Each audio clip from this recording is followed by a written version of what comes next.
This is the DJI Mic Mini, a budget-friendly wireless mic for content creators. Sa videong ito, ipapakita ko sa inyo kung ano laman ng box mamaya, kung paano siya gamitin mamaya, at syempre itetest natin kung gaano kaganda yung audio quality mamaya.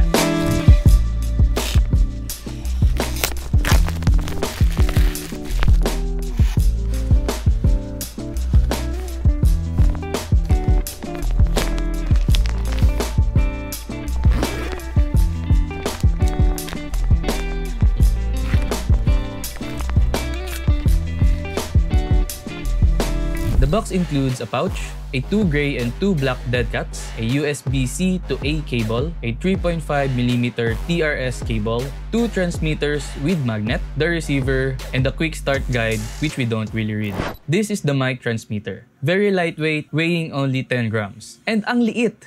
Kasize niya lang tong 1 peso coin. And here's a side-by-side with the receiver. The charging case, kasya siya sa isang palad. And yes, everything fits in the charging case. Ayaw maniwala? Here's the transmitters with the dead cats.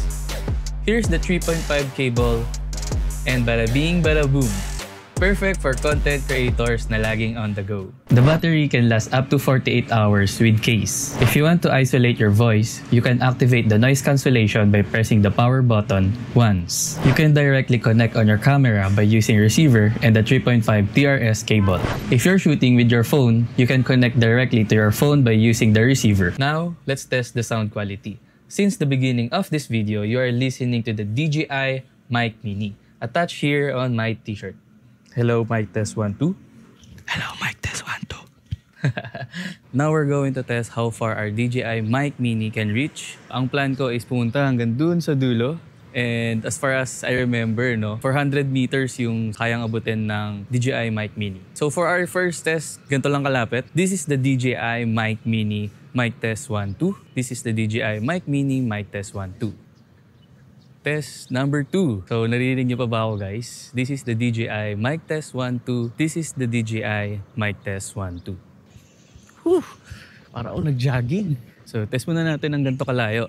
This is test number 3. This is the DJI Mic Mini Mic Test 1, 2. This is the DJI Mic Mini Mic Test 1, 2. Ano ba? May changes ba tayo? Kapag tumalikod ba ako?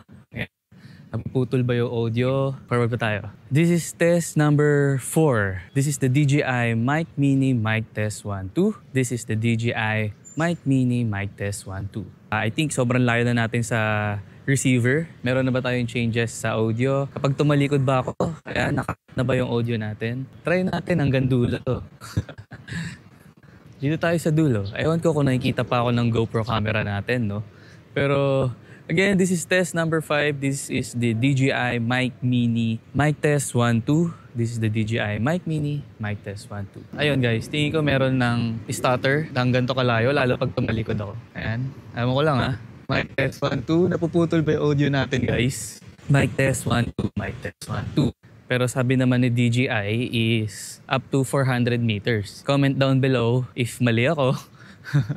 Ayun, sana nagre-record pa rin, Diyos ko.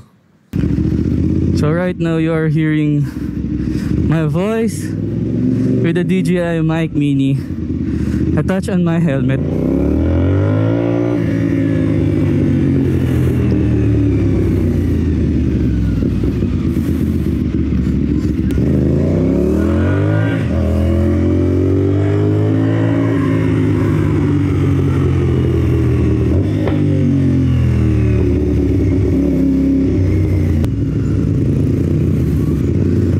Bigla lumabas si ate.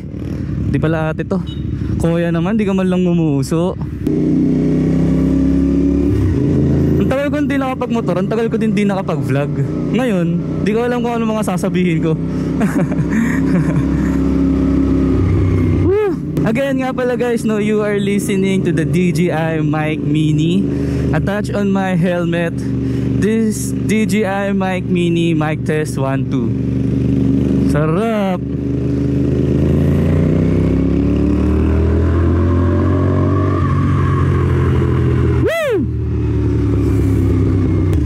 Wait lang.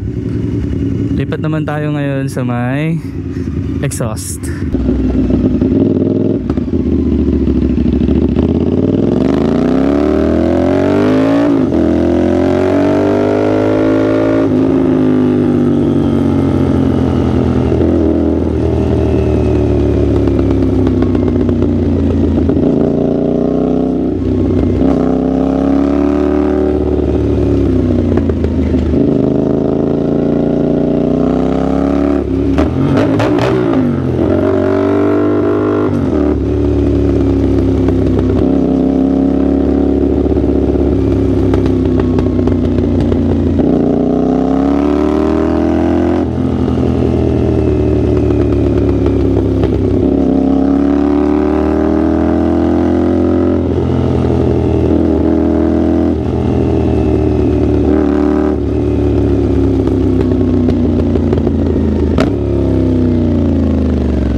So, the question is, sulit nga ba ang DJI Mic Mini? For my opinion, this is a solid choice for beginners na gusto ng solid wireless mic na budget-friendly. Para sa price niya, this is a great option for content creators na kailangan ng clear audio. Kung naghahanap ka ng extra features and more professional approach, you might consider the DJI Mic 2. That's it for today. If may questions ka, suggestions, or corrections on this video, comment down below. And please, like and subscribe kung gusto nyo pa ng ganitong reviews. Peace!